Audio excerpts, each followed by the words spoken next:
तो यहाँ मैंने आज पहली बार ये बात पढ़ी है और ये बात मेरे हृदय को छू गई है। इसमें लिखा है कि प्राणायाम करने से लोग भूख और प्यास दोनों को जीत लेते हैं, लंबे समय के लिए जीत लेते हैं। और उस समय में महात्मा लोग लाख लाख वर्ष जीवन जीते थे, बिना पानी के ऊपर, बिना अन्न के ऊपर। शिव पुराण में लिखा है इसलिए क्योंकि वो प्राणायाम करते थे। इसलिए प्राणों को अंदर रोका जाता है, ओम ओम शब्द का उच्चारण किया जाता है। इसलिए रोज प्राणायाम कीजिए। ताम दृष्ट्वा चर्षयो विप्रा प्राणायाम परायण ध्यानेन च तदा केचित् कालम नित्यम सुधारो।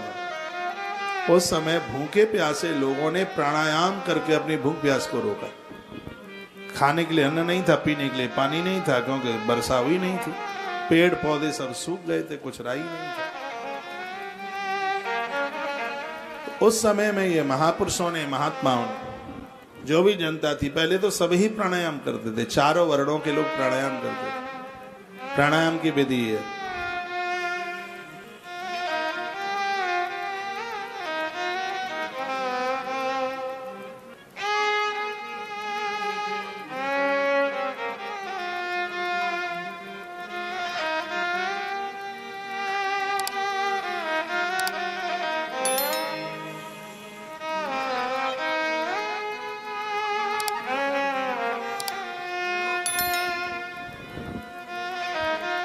सोलह बार कम से कम रोज कीजिए। कुम्भक, रेचक, पूरक, इसके 3 रूप होते हैं। कुम्भक में श्वास खींची जाती है, रेचक में अंदर श्वासें घुटती हैं, और पूरक में उनको धीमे धीमे बाहर निकाला जाता है। कभी कभी तो लोग ऐसे श्वास खींचते छोड़ते हैं जैसे साइकिल में हवा भरी जा रही हो। धीमे धीमे इसको ऊपर लेके जाइए। प्राणायाम तो सैकड़ों बीमारियों को खत्म कर देता है। माइग्रेन की बीमारी को एक खत्म करता है। थायराइड जैसी बीमारियां प्राणायाम के द्वारा खत्म होती हैं। ये तो डायबिटीज जैसी बीमारियों में फायदा करता है। रक्तचाप वाले व्यक्ति के लिए, जिसका ब्लड प्रेशर ऊपर नीचे होता है, उसके लिए किसी वरदान से कम नहीं। मैं तो पूरे देश को कहना चाहूंगा कि प्राणायाम स्त्री पुरुष बच्चे बूढ़े सब किया करें। प्राणायाम आपको स्वस्थ कर देगा। 2-4 दिन तो आपसे आएगा नहीं, फिर भी आप करते रहेंगे तो चमड़ा लटकेगा नहीं, चर्बी लटकेगी नहीं, आप स्वस्थ रहेंगे।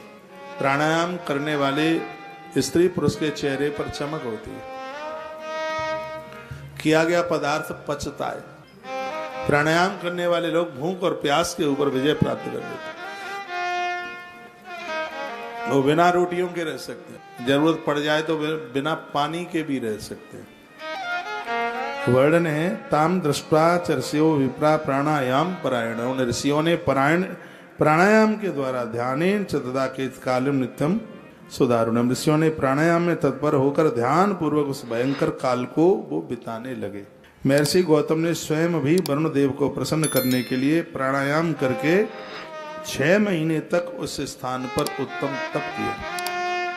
6 महीने तक पानी की एक बूंद नहीं ली। प्राणायाम में अपनी श्वासों को खींच लिया। चकार चैव षड्मासम प्राणायाम परायण। 6 महीना पूरा। एक बहुत बड़ी बात है कि 6 महीने तक मुख में एक बूंद पानी की नहीं गई। एक अत्री जी महाराज की कथा से पुराण में आती है, 1 लाख वर्ष तक उन्होंने समाधि नहीं खोली। वर्षा के लिए चित्रकूट में उन्होंने तप किया था। स्वयं मां भगवती प्रसन्न होकर के और मंदाकिनी के रूप में आई। तो वो कथा इसी ग्रंथ में मैं ज्योतिर्लिंगों की कथा सुना रहा हूँ, इसलिए उन कथाओं को मैंने स्पर्श किया नहीं है, छुआ नहीं है।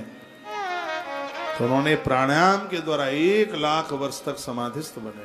महापुरुषों की, महात्माओं की तो जिंदगी ही अलबेली। और हमारा बड़ा भाग्य है यदि हम इन महापुरुषों से जुड़े हुए, इन संतों से जुड़े हुए।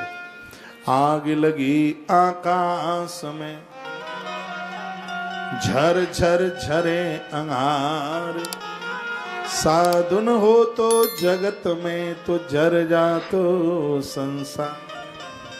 ये महापुरुष, महात्मा नहीं होते तो सब कुछ समाप्त हो जाता।